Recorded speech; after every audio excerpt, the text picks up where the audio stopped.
Hello, welcome to my new another blog. আর আমি আবারও ঘুরতে চলে গিয়েছিলাম কুবেরেশ্বর আর মানসরোবর ধামে।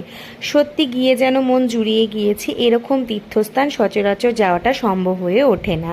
তো দেখো, আমি যেখানে গিয়েছিলাম সেখানে 108টা শিবলিঙ্গ দিয়ে তৈরি এই মহা শিবলিঙ্গ, যেখানে আমার বাবা আর আমার হাজব্যান্ড পুজো করে এসেছিল। আমি খেয়ে নিয়েছিলাম বলে আমি পুজো করতে পারিনি।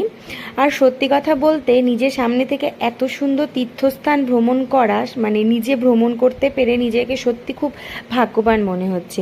সত্যি কি একটা কথা জানো তো, ভালোবাসার মানুষ সাথে থাকলে সব কিছু সম্ভব। আমি সত্যি কোনোদিনও আকাশ ছুতে চাইনি, কারণ আমি জানতাম আকাশ ছুতে গেলে পায়ের নিচের মাটিটা থাকবে না।